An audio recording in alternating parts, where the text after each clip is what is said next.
On this week's episode of the Going Commando Podcast, we discuss the Commanders' Week 4 loss at Dallas. We get ready for Tennessee coming to town in Week 5. We discuss the new jerseys. We talk about how our record predictions have gone thus far and much more on today's episode. So stick around and let's get the show started.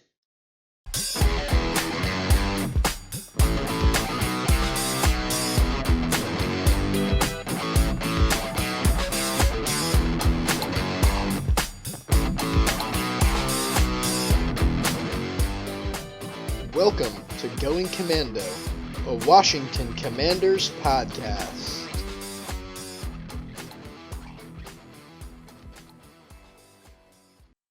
Welcome back to yet another episode of the Going Commando podcast. My name is Clark alongside my co-hosts Tom and Chris. And unfortunately, we have to talk to you about another divisional loss, this time at the hands of the Dallas Cowboys in Dallas. Commanders fell 25-10 in that contest. And let's just say there wasn't a whole lot of positives to talk about, but we're going to break everything down for you fans today. So Tom and Chris, let's get this thing started. What do you have to say initially about the Commanders' performance? Yeah, this was a game that definitely a lot of people had as being a win for the Cowboys before the game. Obviously, I came in here last week very optimistic. Carson Wentz has shattered that optimism like a bull in a china shop, quite honestly. Antonio Gibson was our leading rusher this game, and I'll tell you what, every week that we see this Commanders team, I come away thinking, what would happen if we had Brian Robinson on the field? And luckily, he has returned to practice this week. Hopefully, he will be playing soon. But honestly, our stars this year, and I've told you guys this personally, it might be the rookie Jahan Dotson and Curtis Samuel, who we didn't see at all last year. So a really frustrating game. We hope that we can figure out the kinks here and there, and certainly a lot to work on going into the next week against the Titans. Agreed. Not a good game to report on at all. Very poor execution all around. Swiss cheese secondary, as I like to say. The penalties were just atrocious as well, and it continues to be a problem week to week. I think we had, 11 penalties for 136 yards. It might even be more than that. But I'm just looking here in some of my notes from the game. It was just penalty after penalty after penalty. Just small things that really should be corrected. And yeah, when it comes to Carson Wentz, yet again, kind of just taking too long in the pocket, not stepping up, really no awareness, really from within the pocket. So another disappointing performance from Carson Wentz. Although, I've seen articles around, he's saying, now is not the time to panic, senses no panic, keeping a calm, cool, collected head. That's great and all, to remain calm, cool, and collected, but it doesn't really help you when you're putting out a poor product on the week, each and every week, rather. So yeah, to answer your question, Clark, it was a disappointing loss to take in again. Absolutely. And I think maybe there needs to potentially be a little bit of sense of urgency. NBC Sports Washington posted an interview, JP Finley going one-on-one with Ron Rivera, and Rivera was using words like, "I'm pissed, we've had enough." He was very angry, it seemed, at the performance, which I actually did like to see. We've talked a lot about whether or not this coaching staff can prepare us week in and week out. And from at least that interview, it seemed as if Rivera had kind of had enough and was just really frustrated with a lot of the small mistakes that we've been making. So if that's true, hopefully we'd like to see, a little bit more sense of urgency from the rest of the players and this coaching staff as we move forward. Yeah, and you talk about the poor start that we've gotten off to. Carson Wentz today, in an article posted on the NFL official app and on NFL.com by Nick Shook, says that he senses no panic in Commanders despite 1-3 start this season. And honestly, I don't think anyone is panicking because it's all his freaking fault. I mean, when you go out there and you put up 170 yards, a touchdown, and 2 interceptions, I mean, those are Heineke numbers. And it's unacceptable to see that sort of play coming from a guy that we would consider a franchise quarterback, one of our highest paid quarterbacks since Kirk Cousins, a guy that's supposed to be taking a leadership role on this team, especially with such a young team with Terry McLaurin and Jahan Dotson and Antonio Gibson. Samuel Cosme's out there playing right tackle. And Chris, you really touched on it perfectly.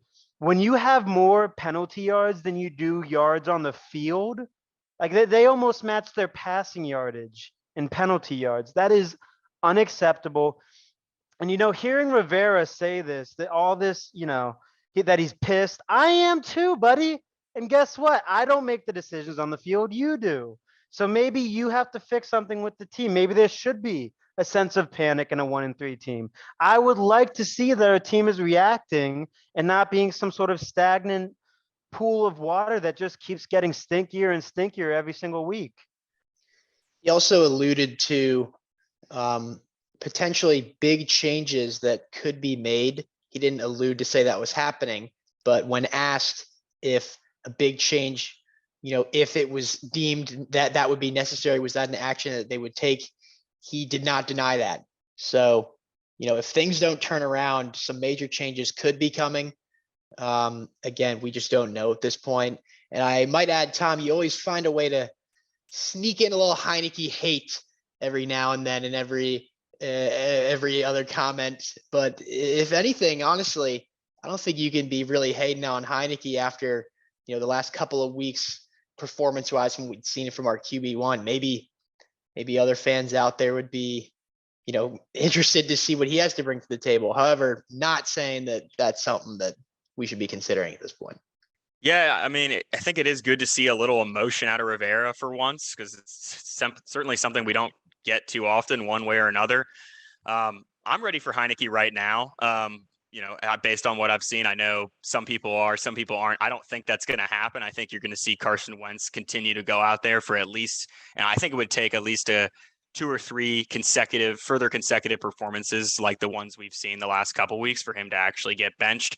I love Heineke, and I'd be okay with him kind of, taking over for 3 or 4 games and just kind of seeing what he looks like in this offense with some revamped weaponry at his disposal. I do place probably 50% of our offensive woes so far this season squarely on Carson Wentz.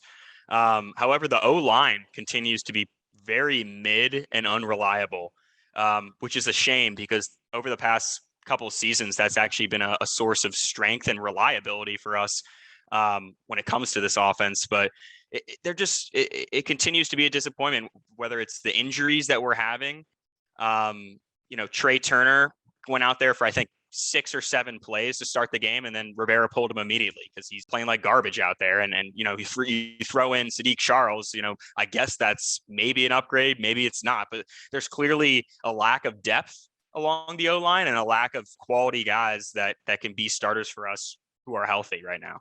Absolutely. And I mean, when you talk about this team, and especially when you hear the NFL talk about this team, I mean, this defensive line unit that we have is ranked number 5 currently by most places that I see. This offensive line unit is almost the polar opposite. It's ranked in the bottom 5 of the league currently for the defense. And I'll tell you something. It took us 2 weeks to go from middle of the pack in terms of sacks allowed to the almost very bottom, if not very bottom, after this past week in terms of sacks allowed. And, we talked about Zach Martin's brother, Nick Martin, getting onto the team and how we thought that would be a positive. And we never really saw the offensive line as much of an issue until the Eagles game. And, it's hard. It's hard to be a fan of this team. And I sympathize with anyone who would consider themselves one, because you want the best out of these guys. We drafted so many great players recently. I mean, Curtis Samuel was obviously a guy that we brought in, but he's been playing well for us. Jahan Dotson has been looking like a stud. He's been in the top 15 rankings for rookies ever since he's gotten into this league. You have guys like Logan Thomas, who we took a chance on, and J.D. McKissick, who we took a chance on. And they're paying off as much as they can in this system. And it feels like we're letting down both the fans and the players with the way that we play nowadays. You know me, I'm a positive guy when it comes to this team. I always believe that we have a chance to make playoffs, especially with this extended format where more teams are getting in. I told you guys I thought this could be a playoff team, and they're hurting me right now, man. They're hurting me. To be fair, you mentioned the sack numbers and whatnot, our offensive line rank. We have gone up against two of the best fronts in the NFL in Philly and Dallas, and of course, isn't going to get easier when we have to play them both again later in the season. But those are two of the most talented defensive fronts in the entire league. And, not saying that our offensive line is, in fact, anything to write home about, but it's a pretty tough ask when you're going against some of the best pass rushers in the entire NFL. So I would hope to see some improvement with our next slew of games coming up, facing a few teams that might not have as strong of defensive fronts. And Jonathan Williams actually one of the few bright spots on this offense last game. He had a couple carries. Seems like he's getting a little more usage. Curious to see if that even continues once B-Rob is back in the lineup. Probably not, but he was one of the few guys that actually looked kind of solid last game. William Jackson, on the other hand, though, continues to just look lost and like he's playing in Pee-wee out there. Week after week, he's just getting absolutely burned. So, does anyone else have a problem with the way William Jackson has been playing? Because no one's really talking enough about it, in my opinion. But it's been horrible. And for the price tag, I mean, exactly, it's not great. It's really not great. The production that you'd like to hope to see out of him.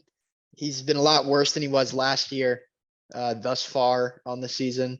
You mentioned Jonathan Williams. I mean, I love me a fringe running back, from time to time. Oh, yeah. So Peyton Barber vibes. Yeah, good to see him, actually contributing, getting some carries. But I do think that his production will drop down very shortly once B-Rob returns. Yeah, you talk about William Jackson. Big issue for him was penalties. He has caused a lot of penalties this season. I think there was a pass interference call in one play that was a huge game-changing thing that allowed the other team to score. And Jonathan Williams, I'm a big fan, but obviously, I as I said earlier, I would prefer to see Brian Robinson out there. Now, Clark, you touched on the fact that we played against some pretty tough defensive fronts.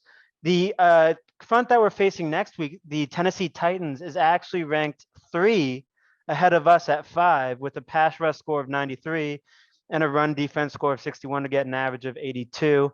So this might be a difficult week. And you talk about the Eagles and the Cowboys. Eagles are ranked number 7 below us, and the Cowboys are ranked below them at number 8 with Micah Parsons. So really tough series of games right now. Hopefully we come out of it looking better after this week, but certainly something to watch as the weeks go on. With that, let's go into our week 5 matchup against the Tennessee Titans. They're coming off of a divisional win against the Indianapolis Colts, beat them in Indy, and have bounced back to 2-2 after they really didn't look great in the beginning of the season, losing to the Giants and the Bills. So this one's going to be at home at FedEx. What are your initial thoughts heading into week 5? I'd say first and foremost, I am worried about that defensive front, just getting to Carson, kind of similarly like we've seen the past 2 weeks. I think that's going to be issue number 1. Issue number 2, Derrick Henry. I think that's an issue for any team that the Titans go up against. The reason I don't think that Derrick Henry is issue number 1 for us is because if there's one spot on our defensive front here that I feel a little bit of confidence in still, it is our ability to stop the run. And we've been fairly good against that so far this season. I know the Detroit game, we let up a good amount of rushing yards in that. But if, Montez, Deron Payne, Allen can all have healthy, productive games, I'm not saying that Derrick Henry will run all over us. I could be wrong, but that's what I'm hoping for. Yeah, and you talk about this Titans team. Every game they played in, except for the Bills game, which was a 41-7 blowout, every game they played this year has been a 1-score affair. Last week it was a 7-point game against the Colts. The week before that it was a 2-point game against the Raiders, and in the very first week it was a 1-point game against the Giants. So definitely a team that has failed to find a rhythm yet. And you talk about Derrick Henry. I actually have him on my fantasy team.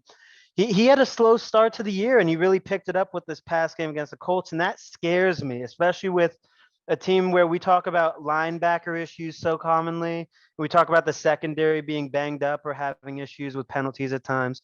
It's a game that I really hope our defensive line steps up and shuts down Derrick Henry with, because we've invested so much into this defensive line, and they have given us so much. They have been such a consistent bright spot for this team, even if it's not the brightest light in the entire NFL. They've been bright for us, and I hate to say it, but this is a team that if we talk about a week or two ago, we might be saying that this must be a win for the Commanders. We were talking this about a trap game, about being a trap game for the Commanders, and you lose Taylor Lewan, who's a left tackle for them, who I'm really high on. He's out for the season. I thought they'd get worse, but they've actually picked it up recently. So I just don't know how to feel about this team. Prayers up to Taylor Lewan. I like the guy. Of course, does the podcast with former Washington Redskin Will Compton. So, obvious respect to him there. But that loss could prove pretty beneficial for us, especially when talking about, again, the strength of our team, which is, of course, that defensive line, and maybe one of the weaker points of their team, which often at times can be their quarterback play. And Ryan Tannehill is not a guy that's known to really strike fear into a defense. He's, generally been more of a game manager throughout his career. But again, having that just awesome running attack of Derrick Henry, and in previous years, his great receiving core has kind of helped bail him out. But this year, no A.J. Brown, no Julio Jones to start this season as well. Of course, he's coming off of a good game, but Henry hasn't been as solid as we're used to seeing him. So I think, and again, this is what Buffalo did a really good job of. They were able to take Henry a little bit out of the game with their front and try to force Tannehill to make plays. That's what ended up winning them the game. So that's something that I would hope to look for in this matchup. Of course, don't want to have Tannehill play too badly that they put in Malik Willis, who I think could be pretty good down the line. Absolutely. And that would be one of my last notes for this game, is that this could be Malik Willis's first chance at really getting to play in the NFL against a team where, we could easily lose to a Malik Willis-led Titans team. He looks really good in preseason. He's looked decent in practice from what I've been hearing. A lot of people are liking him in Tennessee. So it'll be interesting to see if he touches the field this week. And this is a defensive front that, hey, they're in Washington. Tannehill could suffer an injury a la Alex Smith and Joe Theismann, and Malik Willis could be thrown into the game and be a star. So definitely something to watch for, Clark. That's important to touch on. Well, I'm not wishing injury on anybody or saying that's going to happen, but true. Can't exactly say that our field is always the top-notch, pristine turf that others might have. Seen a lot of injuries, of course, throughout the years. Well, with poop pipes bursting, it's pretty well fertilized, I'd bet. Yeah, great quality soil at FedEx Field, as always. I guess we'll see, some new color this upcoming game. Be the debut of the Burgundy jerseys for us, which I'll be curious to see. What were you guys' thoughts on the all black unis that we saw last week? Upon turning on my TV and seeing them in the game, I actually did like them. I was so on the W on the front. That's something we mentioned last week, but I actually did really like how they looked in game. Zoomed out camera, I thought they looked really nice. I liked a lot of the accessories the guys had on. Everybody was wearing black cleats. I did think it looked really nice. So I was excited about those. And again, that's something that we've never really had, is an alternate uniform, something that kind of goes against the grain of our classic burgundy and gold. So I thought it was cool. And when ushering in a new era of football and a new team name, I'm for it. Absolutely. And I think, the last time I can think of excitement for uniforms like this was the throwback Redskins jerseys with the dark burgundy and the mustard gold pants that we had back in our Kirk Cousins days. And, it's funny, I was texting with my mother this game, and she said that she loved the new uniforms. She just wished that there was more maroon. And I actually had to tell her that there are maroon accents in the black jerseys that I actually really love to see when they did close-ups of the players. So it looked really clean. And you talk about this new burgundy jersey we're unveiling. I mean, I like the looks of it. They posted Logan Thomas on their social media for the game day jersey uniforms, and he looks amazing. I love the white pants. And, some people would say it's sad that one of the brightest spots about the next game is the jerseys that we wear. But I honestly, listen, it's a new era for us. We need something new. And this is just another thing to be excited about. So I'm looking at this positively. Yeah, you're right, Tom. It's important to have something to look forward to, right? So hopefully there's more to look forward to than just the jerseys next game. I'm a fan of the whites. I think the whites look really clean, and white on white, look even better. I wasn't the biggest fan of the all black unis. It's probably going to take a little time for me to come around to them. It just really doesn't really resonate as Washington, and I understand they're maybe looking to go in a different direction and maybe start some new trends or things of that nature. But I'm hoping they'll grow on me. I think I'll like the burgundy a little bit more. And like I said, I do like the whites, was very pleased with the whites. So yeah, we'll see. And hopefully, like I said, more to cheer about than just some new jerseys this Sunday. Yeah, that does make sense, saying that, you're a little bit iffy on them. I get it.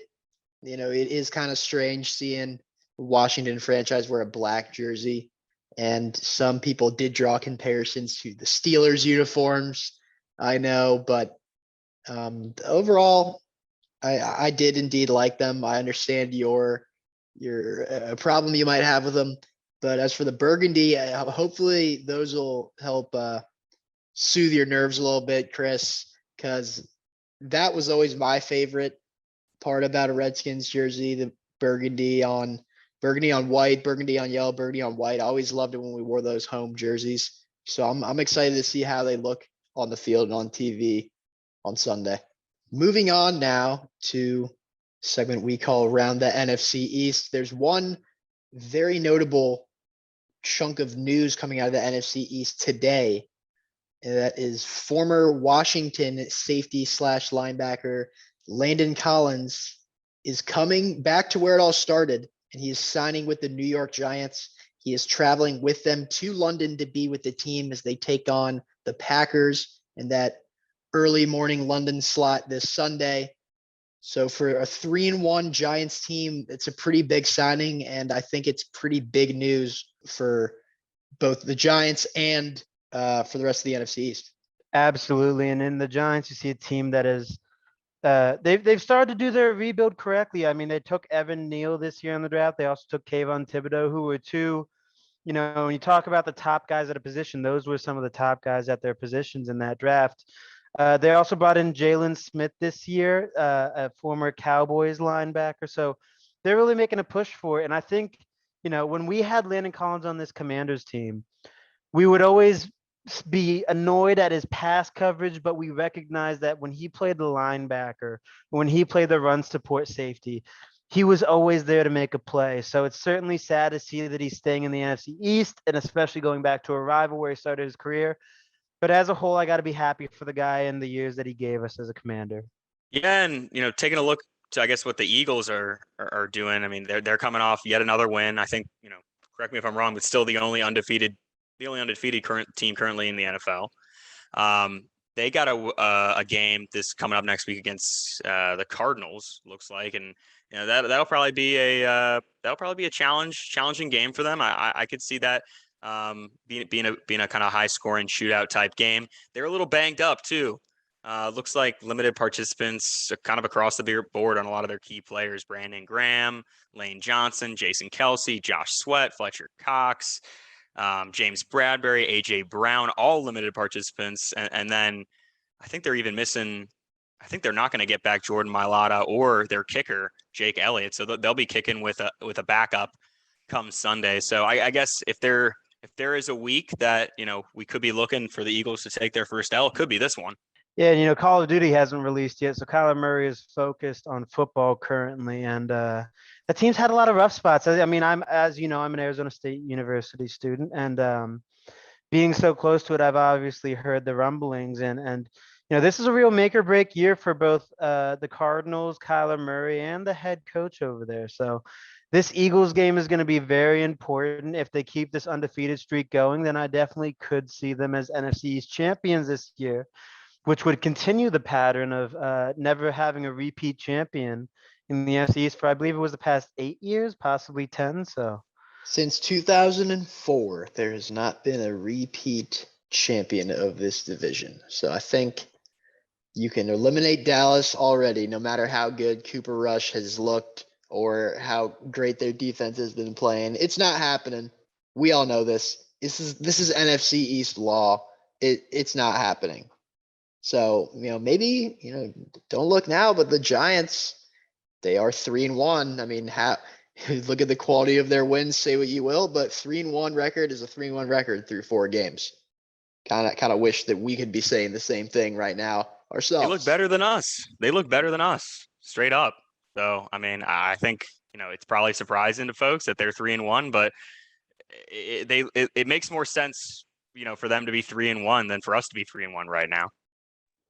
yeah, and I mean, you think about just how weird this year is. I mean, usually, the NFC East, or also as is commonly known, the NFC least most years, because we tend to have the least amount of wins, is currently at the top of the division, I believe, in terms of records and defensive and offensive rankings. So really weird year, at least a really weird start to the year so far. And Very odd.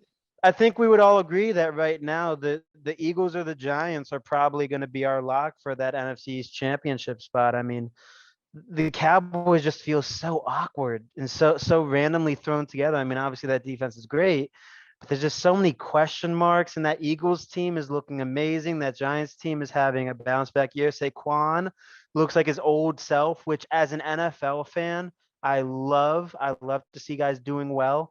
But as a Commanders fan, obviously not too happy about it. So it's a weird year so far, weird start. Well, I do think that Dallas is a good team, and I, kind of halfway just eliminate them just for the NFC East troll. I mean, you got to respect the NFC East law, but realistically, Dallas has been playing well, but do they keep up that same kind of level of play if Dak Prescott returns, especially if Dak Prescott returns before his hand is fully healed? We all saw what happened in Seattle last year. They rushed back Russell Wilson, and that guy was terrible last year, and they were a terrible team, not winning any games. So, it'll be interesting to see how Dallas kind of progresses with that. I did see that Dak was interested in coming back soon, but does Dallas want to have him back soon? That's a discussion for another day. Yeah, and kind of to wrap us up here, we made an early prediction before the season had even started about our record and how we thought we were doing these games. We all obviously had the team finishing 9-8. I actually asked the Cowboys fan. He gave us an 8-9 record prediction. So kind of just to talk to you boys about this here. I mean, so far we were correct about the Jags game. We all had that as a win. The Lions game, we all had as wins. That was a loss. The Eagles game, Chris, you and I both had that as a win. We thought it would be a shakier Eagles team coming out the gate. Obviously, they have proved us wrong. And we all had the Cowboys beating us this week. What are your boys' takes on that? I mean, we've been wrong a decent amount so far, but we've also been right. So how do you boys feel about 9-8 and how the season's gone so far? Spin zone. I'm actually 3-1. Despite our team being 1-3, I had us going 2-2 through this stretch. So, who's laughing now? Who's really winning? Yeah, I'll just say that. Absolutely true. You did have us losing to the Eagles and the Cowboys. The Lions is the only game which we have all gotten wrong so far. Not to say that that's something to brag about. Obviously, I would like for us to be 4-0 right now, but it's hard when you're coming into a season and on paper you look at the talent that's on this roster and you say, hey, that's not too bad of a roster. You've got some nice pieces on offense now. You've got obviously your core solid pieces on defense, but and I think Detroit has looked a lot better than anyone would have expected. Of course, they are the first ranked offense in the NFL and the 32nd ranked defense. So, big shout out to Jared Goff on that, I guess, but not so much to their defense. But again, I don't think anybody was expecting them to kind of come out and be a competitive team, despite their 1-3 record. Yeah, I guess all we got to do is just get on Hard Knocks and our offense will be good, right? I mean, if that's the recipe, sign me up. We would be eligible next year if we can keep the same coaching staff after and don't make the playoffs. We would be an eligible team next season. So Well, I think Chris's head would explode if we kept the same coaching staff from this year. But we will. Don't you worry. We'll see the same familiar faces here next year and maybe even the year after. Hey, Rivera said we could make changes. You never know. We'll see. But I mean, I have a bad feeling that this segment is going to get worse and worse for us as the season goes on, and we'll absolutely be revisiting that. I'm sure, but not looking too great right now. And based on, at least I know what I was predicting when we first talked about that a couple weeks back before the start of the season. I know I had a couple more wins on that sheet that I would probably change to L's at this point. Yeah, and last week I gave you guys the trivia about point differential. We are currently on track for the 5th worst point differential in franchise history currently. Eagles obviously at plus 44. We are currently at negative 34. We are the only team in the NFC East with a negative point differential right now. I mean, we came into this year thinking that we were, middle of the pack. I never would have guessed that we were the 4th. I would have said maybe the Giants would have had a rougher year. Maybe even the Eagles. I wasn't necessarily sold on Sirianni or Jalen Hurts, but we have to accept facts, which is right now we are the worst team in the NFC East. And how do we get out of that spot? How do we build from here?